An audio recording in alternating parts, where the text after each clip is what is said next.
Ya, assalamualaikum teman-teman. Kami hari ini mau berikan beberapa racikan untuk pakan yang kami gunakan sejak tahun 2016-an ya kayaknya ya. Dulu pernah kami upload ketika kami pernah budidaya puter putih sampai puluhan anakan hanya bermodal 2 pasang aja.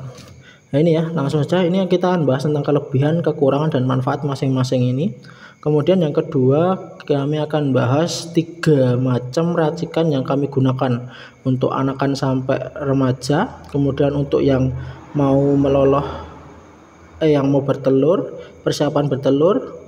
Kemudian yang ketiga itu untuk yang sedang angrem, sama yang keempat untuk yang sedang meloloh anakannya. Mungkin nanti ada kekurangan dan kelebihan bisa teman-teman tulis di komentar. Ya ini ya beberapa racikan atau pakan dari puter kami. Kita kan berikan masing-masing kelebihan dan kekurangan serta manfaat dari macam-macam ini ya. Kita ada 5 jenis untuk pakan puter di tempat kami, khususnya puter blorok yang kami coba untuk ternak saat ini. Kita coba langsung masuk ke jagung ya. Ini adalah jagung giling. Biasanya kita pakai jagung giling gini. Kalau nggak ada ya pakai jagung biasa hibrida itu, atau pakai jagung Madura. Kami sarankan jagung Madura atau jagung giling ini aja. Untuk jagung kelebihannya itu dia itu sebagai sumber energi karena dia adalah karbohidrat ya, sama kayak beras putih. Kemudian mudah dicerna burung karena ini sebagai makanan utama. Kita udah itu ya familiar sama burung puter untuk pakannya dari jagung.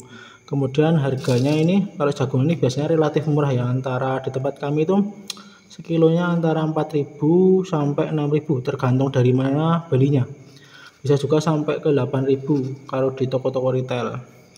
Kemudian kekurangan dari jagung ini itu protein dan nutrisi lainnya itu rendah karena dia adalah makanan pokok karbohidrat ya, karbohidratnya lebih utama.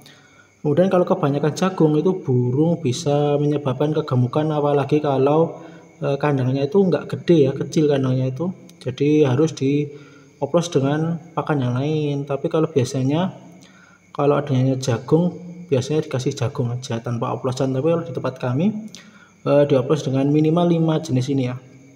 Kemudian manfaat jagung ini meningkatkan energi dan stamina burung karena dia sebagai sumber karbohidrat. Kemudian yang kedua kita ada millet merah kayak gini. Milletnya benar-benar merah kayak gini ya. Itu kelebihannya, millet ini kaya akan protein. Terus proteinnya cukup tinggi untuk nutrisi burung. Kemudian juga warna bulunya lebih cerah kalau pakai pakan millet kayak gini, itu kelebihannya. Untuk kekurangan pakan millet kayak gini itu harganya cukup lumayan ya untuk millet yang kualitas kayak gini, merah kayak gini. Kemudian juga kekurangannya itu harganya relatif mahal. Terus tadi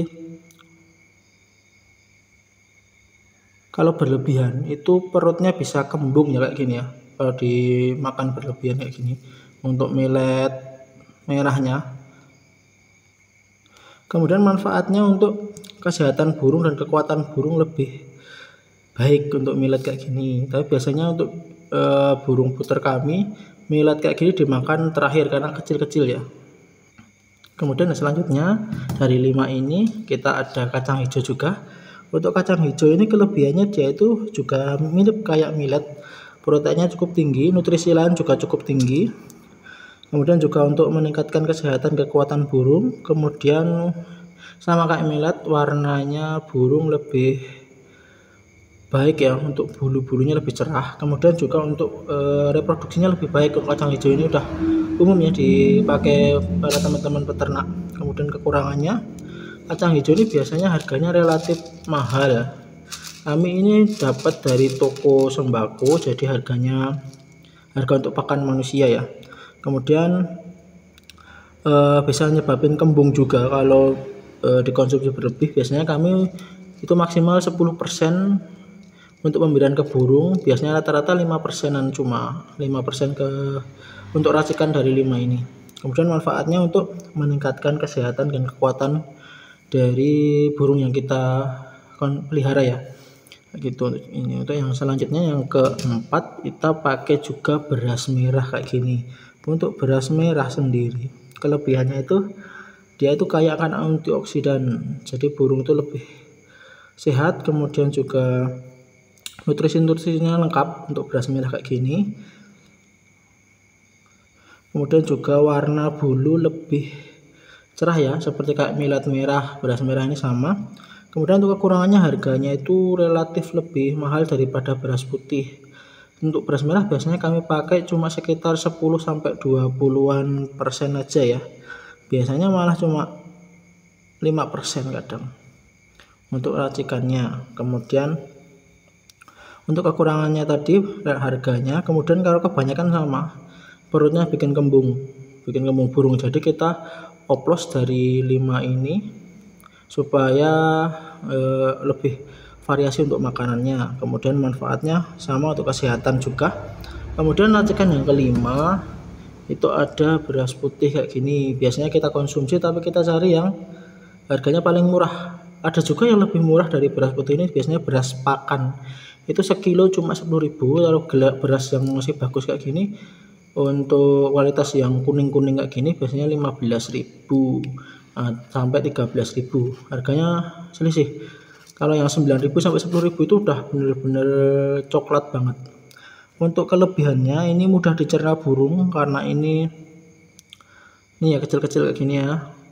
Tapi tetap burung puter perlu grit ya untuk mencernanya. Kemudian harganya relatif murah kalau cari yang kualitasnya kurang atau kualitasnya yang di bawah. Kalau ini kualitas sedang untuk konsumsi, tapi ini kualitas baik untuk burung. Kemudian membantu energi dan stamina karena ini sumber karbohidrat. Kemudian kekurangannya, kandungan nutrisi dan antioksidannya itu kurang. Kemudian kalau kebanyakan juga menyebabkan kegemukan ya, sama kayak jagung karena ini karbohidrat. Kemudian manfaatnya itu sama untuk burung. Kemudian kita lanjut ke racikan ya. Racikan biasanya kami pakai sekitar 3 racikan. Nah, dari kelima bahan ini kita biasanya meracik untuk pakan burung puter itu ada 3 racikan. Untuk racikan yang umum atau untuk pembesaran, biasanya kami berikan jagung ini sekitar 75%, kemudian millet ini sekitar 5%, beras putih ini 10%, sisanya baru kita berikan beras merah kayak gini tanpa menggunakan ini ya kacang hijau.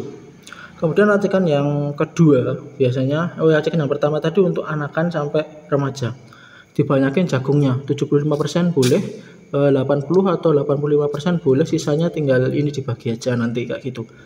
Fleksibilitas saja. Untuk pakan yang kedua biasanya kami gunakan untuk indukan atau yang ngeloloh anakan, indukan yang belum nelur sama yang mau ngeloloh anakan. Itu biasanya kami gunakan jagung ini sekitar 50%, separuh dari racikan. Kemudian juga millet merahnya 20%, lebih banyak karena perlu nutrisi ya, yang mau menelur, yang mau telur ataupun yang sedang loloh anakannya perlu nutrisi banyak, jadi ini 20%. Kemudian 10%-nya kacang hijau untuk merangsang dia mau bertelur, untuk yang mau bertelur, dan nutrisi untuk anakan yang sedang diloloh. Kemudian ini 10% kayak gitu untuk racikan keduanya. Kemudian racikan ketiga itu sama, yang mau nelur, yang sedang angrem, sama yang indukan sedang loloh anakannya itu hampir sama. Ini racikan ketiga.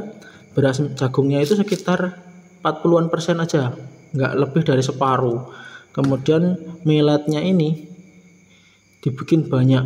Nah, ini kekurangan yang racikan ketiga ini, harganya cukup fantastis karena milletnya dibikin sekitar 30-an%, 40-30%. Nah, sisa sekitar 30% itu dibagi antara beras putih, beras merah, sama kacang hijau. Kayak gitu untuk racikan yang ketiganya. Biasanya kami gunakan racikan yang kedua untuk pada umumnya. Dan racikan yang pertama untuk anakan dari lepas sapeh sampai menuju ke kandang indukan ya kayak gitu.